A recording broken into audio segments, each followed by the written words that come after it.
Guys, this video is about my first impressions on Mualani, one of the first Natlan characters that we recently got some info about. As a character of a new region, she's got quite a few mechanics that are new in terms of terminologies, so getting the hang of it might take some time, even for me actually. I'll try to make it as simple as possible. Mualani is a Hydro Catalyst user, specifically the 5th Hydro Catalyst we get in the game. You really seem to love this weapon for the typing, huh? She's meant to be a main DPS, and her base stats already make it clear what she's all about. Her base HP is one of the highest in the game, and it's even higher than Neuvillette's, the go-to Hydro DPS for the past year. Now, when it comes to Hydro DPS in general, it's always kind of hard to talk about the damage they deal as a focal point of their kit. However, at least in the first 3 years of the game, has established the element mostly as a staple to set up reactions rather than being the apex of the team in terms of output. In order to be designed to deal huge damage themselves, Hydro characters need very peculiar characteristics, and just like Neuvillette's was at this time, Mualani is shaping up to be one of the most unique characters yet. Without wasting any time on worthy parts of her kit that won't necessarily matter, Mualani's focus is on her elemental skill. This skill will make her enter a stance where she will use a shark as a surfing board and basically float on the field through that. This stance has a duration obviously, which is limited by a point system that is very similar to Wanderer's, for example. During this duration, Mualani can generate special effects by making contact with enemies and attacking them with normal attacks. First, if she makes contact at all with them, she will mark them and also gain a stack. These stacks can go up to 3 and will be useful for normal attack damage. The intent here is for her to gain stacks by surfing through opponents and then unleash them through an attack, but it's worth noting that while this looks fun in theory, it might take some practice for players to master the movements required and execute them flawlessly. Anyway, as I just mentioned, the stacks increase her normal attacks damage. These normal attacks can be used every 2 seconds, and they're basically a shark bite that looks to be quite single target oriented in actuality. Before jumping to the numbers, I want to point out that the delay between the attacks has been set having in mind that this will allow her to trigger front vaporizes consistently, something that wouldn't be possible if her Hydro application was more frequent. Basically, with the right pyro support, she can trigger vaporize on every hit, but the thing is, she doesn't hit a lot of times. For this to be fair, the numbers need to be high,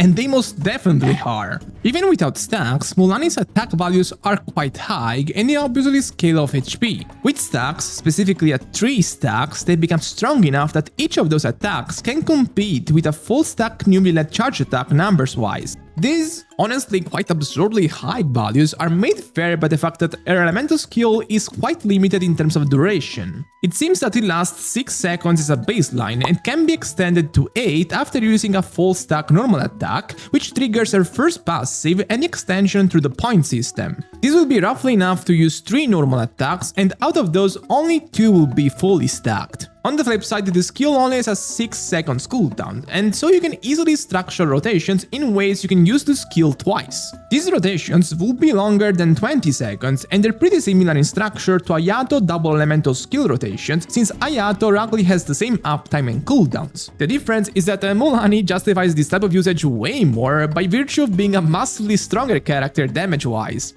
Moving on, while her shark bites don't have a lot of range, hitting an opponent that has previously been marked through Mualani's surfing will generate hits to up to 5 nearby enemies. The damage of these hits will be a slightly reduced version of the main attack, so it's not like her AoE potential is particularly bad or anything. The more concerning issue is the possible variance in terms of damage if you can surf well enough through opponents to get 2 fully stacked normal attacks per elemental skill. The 3rd stack in particular seems to be a massive damage increase, and missing out on that alone will result in a significant damage loss. While this is not ideal, I think this is a fair way to balance a character with such high damage values, but some people might find this variance clunky, so it's worth mentioning. Lastly, her elemental burst is a pretty simple attack with moderately high HP base values. It's a pretty strong single instance hit that can reach high amounts of damage if vaped, but it's certainly not the core point of her kit. And that's it basically, that's all there is to her. Now I will go more in depth on what I think about her currently and what her themes look like to be, but first let me remind you that if you enjoy my channel, channel but you haven't subbed yet, please consider doing so because it really makes me notice your support. So, as you might have noticed from my previous explanations, Mualani's ceiling damage is really impressive, but she has some caveats that might limit down in practice. For starters, Mualani's damage is honestly high enough that it can even surpass Neuvillette's at equal investment, an impressive feat for any character, but an honestly required one for a new Hydro DPS if they want to be remotely interesting. Still, she doesn't seem to share its same gameplay quality of life and practicality. Neuvillette is extremely easy to play, and all of his damage is almost guaranteed to hit all the opponents in its horizontal range. Meanwhile, Mualani seems to be more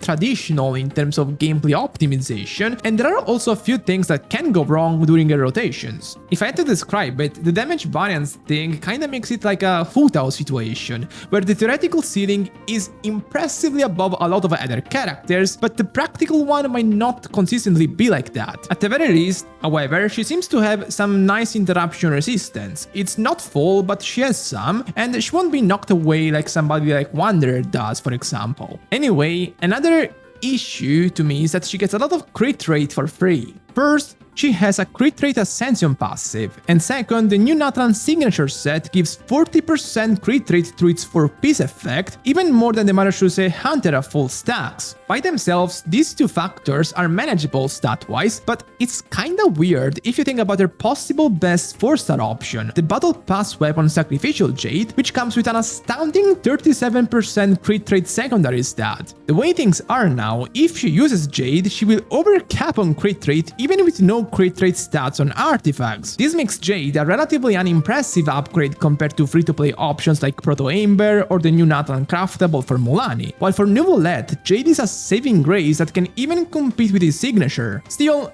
her team numbers sure as hell look amazing. These are just preliminary calcs, so I didn't really want to do much, but she can easily surpass a million in personal damage on a Furina double Hydro team with a free-to-play weapon. Of course, this is assuming you can pull off the best combo on both her uptime windows. With her signature, so a weapon that fits her characteristics much better than a free-to-play weapon, the damage numbers start looking even more tremendous. While this is definitely all great, note that I'm taking into account the new Natlan supportive set for this calc, which is really good and will benefit a lot of teams, so don't compare these infographics to my older ones just yet. Meanwhile, for Vape, the fact you can trigger Vaporites on each of her high value hits makes the fate seamless, and their damage skyrocket to values that might signify the new damage ceiling for Genshin. Even by putting her on meme lineups like Xiaoling, Zhongli, and one between Candace and Ayato, so options that will only provide Hydro Resonance and a normal attack damage bonus through the Elemental Burst, the team damage looks extremely high.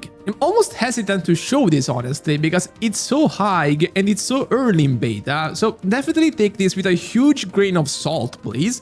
But at the same time, I think the devs know what it means to release a Hydro DPS in a context where Neuvillette dominates, so they know they need to make it work. She's a character that I'm excited about personally because she makes it clear that Hoyoverse doesn't want the meta to get stale. Rather, they want to give players exciting new reasons to pull for new characters. They already showed this in the previous regions and in Fontaine especially, and Natlan is further confirmation of this fact, seemingly. And with this, I'm done for today. If you enjoyed this video, make sure to subscribe and also go check my top 10 free-to-play carries list I made a few days ago. Bye bye.